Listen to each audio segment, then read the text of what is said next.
మీలో ఎంతమందికి కాయగూరల రేట్ ఎక్కువ ఉన్నప్పుడు కాయగూరల కన్నా నాన్ వెజ్ తెచ్చుకుంటేనే మంచిదని అనిపిస్తుందండి.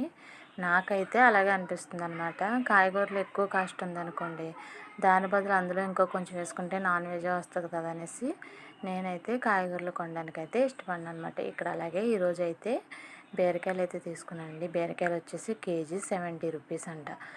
అయ్య బాబోయ్! అనేసి ఇంక సరే చాలా రోజులు అయిపోయింది కదా వండుకొని అనేసి తీసుకున్నాను. కానీ కేజీ కూడా ఫ్రై చేస్తే కొంచెం ఒక పావు కిలో కర్రీ కూడా రాదనమాట.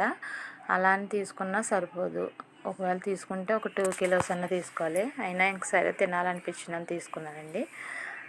సరే కర్రీ చేద్దామని మొదలుపెట్టాను, కానీ సరిపోదు కదా అని ఆలోచించి వాళ్ళైతే బీరకాయలో శనగపప్పు అయితే వేసి టమాటా అది వేసి కర్రీలా అయితే వండానండి. ఎప్పుడైతే ఇలా వండాననమాట. ఫ్రై చేస్తాను. ఫ్రై చేసిన తర్వాత ఏమన్నా ఎగ్స్ అవి వేసి ఫ్రైలాగే చేస్తాను, కానీ కర్రీ అయితే ఎప్పుడు నేను చేయలేదండి. ఫస్ట్ టైం యూట్యూబ్ వీడియోస్ చూస్తుంటే ఈ కర్రీ అయితే కనిపించిందనమాట. సరే ఒకసారి ట్రై చేసి చూద్దామని ఇక్కడైతే ట్రై చేశాను అనమాట. ఒక 2 ఉల్లిపాయలు, ఒక 2 టమాటాలు, పచ్చిమిర్చి, కర్రీ ప్రాసెస్ అంతా అనమాట. సేమ్ అలాగే శనగపప్పు మాత్రం కొంచెం నానబెట్టుకుని వేసుకోవాలన్నమాట.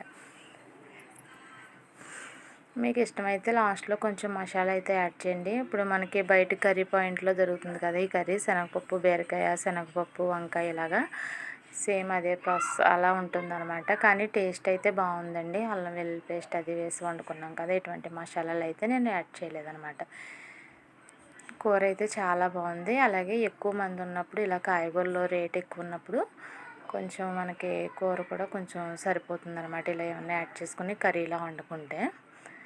తర్వాత బీరకాయలో పచ్చిరొయ్యలు వేసుకుని వండుకున్నా సరే బాగుంటుందండి. ఇవాళ అయితే శనగపప్పు వేసి బీరకాయ శనగపప్పు కర్రీ అయితే నేను చేశాను. చాలా బాగుందండి. కాకపోతే ఇందులోకి చారు కానీ పప్పుచారు అలాంటివి ఉంటే బాగుంటుంది. అంటే మరీ పులుసు పులుసులా ఉంటే బాగోదు కదా, అందుకని నేను ఇగురు టైప్లో వండానమాట. అలాగే కర్రీ త్వరగా అయిపోవాలంటే నేను ఇక్కడ చూడండి కుక్కర్ అయితే ఒక 2 ఏదైనా కర్రీ వండినప్పుడు మార్నింగ్ క్యారేజీలకి అది లేట్ అయిపోతుంది కదా, అందుకని నేనైతే ఎప్పుడు కుక్కర్ పెట్టేస్తానండి. ఈ విధంగా బాగా ఫ్రై అయిపోయిన తర్వాత లాస్ట్లో అయితే కొద్దిగా వాటర్ వేసి కుక్కర్లో 1-2 విజిల్లు అయితే వేయించేస్తాను అనమాట. కాయగూరలను బట్టి కూర అయితే త్వరగా అయిపోతుంది. అలానే ఎక్కువ వాటర్ ఉంచి విజిల్ పెట్టారంటే నీరులా ఉండిపోతుందండి, టేస్ట్ కూడా బాగోదు. మొత్తం కూర అంతా ఇంకిపోయిన తర్వాత ఉడకడానికి టైం ఎక్కువ పట్టే కాయగూరలు ఉంటాయి కదా, అలాంటివి అయితే లాస్ట్లో అయితే ఒక్కసారి విజిల్ పెట్టుకుంటే ఒక విజిల్ కానీ 2 విజిల్ కానీ వేయించుకున్నారంటే కూర త్వరగా రెడీ అయిపోతుంది. గ్యాస్ కూడా సేవ్ అవుతుందన్నమాట. అలా అని అన్నీ కలిపేసి ఒకసారి విజిల్ పెట్టారంటే కూర టేస్ట్ బాగోదండి. బాగా కొంచెం మగ్గిన తర్వాతే పెట్టుకోవాలి. Thank you for watching.